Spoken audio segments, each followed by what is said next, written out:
In this video, I give you 9 phrases which you can use to answer the interview question, what are your weaknesses? I then show you an example answer which uses them all. I am so sure that you will find something useful in this video.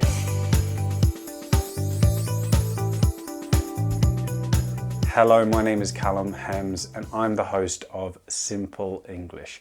On this channel, I give you English grammar advice, tips on how to improve your pronunciation, and many new words and interesting phrases, just like in this video. So if you're new here, consider subscribing.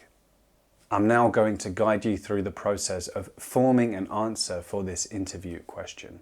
When we are finished, you will have a personalized answer which you can use in any interview. I would like to encourage you to share these answers in the comments section below so that I or another kind person can help you.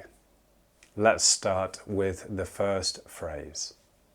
If I had to pinpoint one weakness, it would probably be X. And here you could put my planning, my introversion, my impatience, my independence, and so on.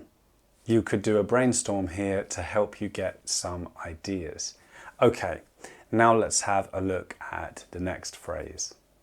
I'm not particularly good at X and much prefer to Y. So here you could put, I'm not particularly good at small talk and much prefer to get on with my work. Or I'm not particularly good at waiting for people and much prefer immediate answers. Another one is, I'm not particularly good at saying no and much prefer to help everyone, and so on. There's an infinite amount of answers you could use to fill these gaps.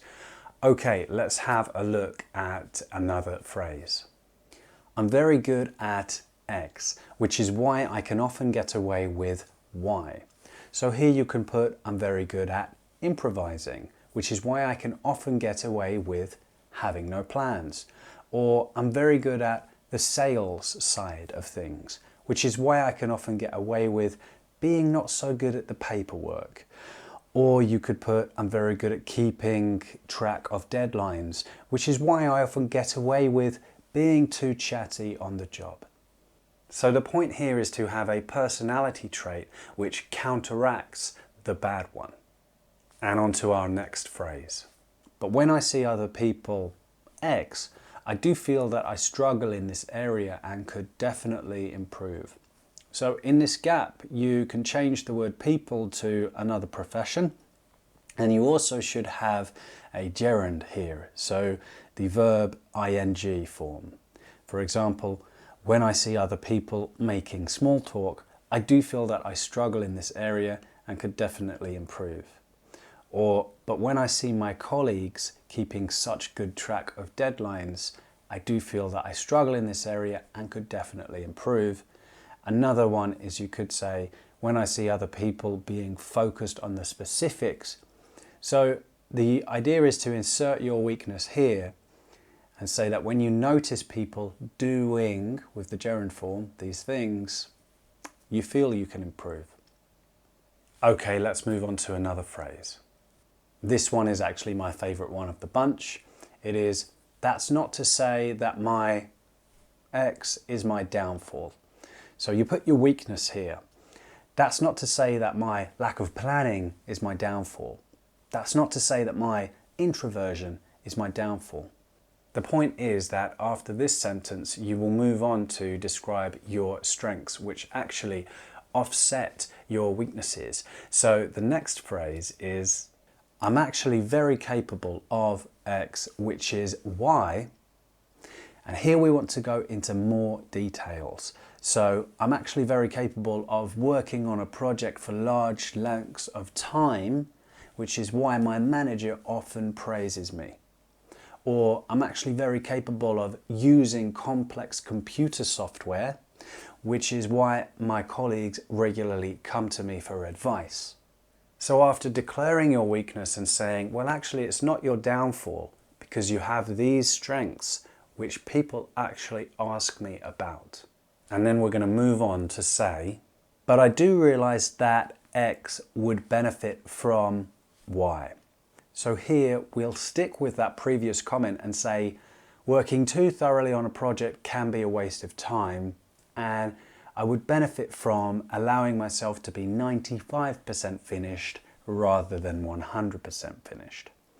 Or I do realize that not communicating with others can be a problem, and I would benefit from trying to build better relationships with my team. So here we're saying, although we have a weakness, it's not our downfall. We actually have strengths that compensate for the weakness. However, it is still a weakness, and I do realize I can improve in that area. And now we can move on to a great phrase, which is, to combat this, I usually. And here you can put your steps to improvement. So to combat this, I usually make an effort to talk to people at lunch, or I usually allow myself to finish when I think 95% is done, or I usually arrive 15 minutes early in order to plan. And next is where we put the cherry on top of the cake and we drive home the fact that we work to improve on our weaknesses. We say, I also ensure that. So if we said our weakness was introversion, we could say, I also ensure that I stick around at the end of the day in order to chat with my colleagues. Or if we said our weakness was having trouble saying no, we could put, I also ensure that I keep a to-do list, and if I have more than 5 things to do, I say no to number 6. And now you know so many great phrases. So I want to share with you an example answer which uses them all. But before I do that, I want to point you to this video here, which answers the question, why are you interested in this position? If you're interested in that video, go ahead and click the link. But now let me put the example answer on the screen. If I had to pinpoint one weakness, it would probably be my planning. I'm not particularly good at planning ahead, and I much prefer to improvise. I'm very good at improvising in the moment, which is why I can often get away with teaching a lesson with minimal planning. But when I see other teachers making structured and calculated plans, I do feel that I struggle in this area and could definitely improve. That's not to say that my quick plans are my downfall. I'm actually very capable of thinking on my feet and reacting in action, which is why my lessons usually run successfully and my students praise me. But I do realize that my lessons would benefit from more time spent thinking about them in advance. To combat this, I usually arrive to class 15 minutes early and make sure that I spend that time writing down a step-by-step lesson plan. I also ensure that after the lesson, I go over what the class will be doing next and think about how to teach that with the most impact. Is there anything I need to print? What can I bring to the lesson to make it more fascinating? Wow, what an amazing answer. I really hope that will help to secure your next job. And don't forget to write endings to some of those phrases in the comments box below. You could even write your whole answer. If you would like to improve your business English, I really recommend the coursebook series Market Leader. I have used them time and time again as a teacher, and I will leave the links in the description below. Remember to like and subscribe, and if you would like to check out a video of me answering the question, tell me about yourself, you can click this link right here. And if you would like to check out one of my recommended videos, then go ahead and click that link right there. I will see you when I see you.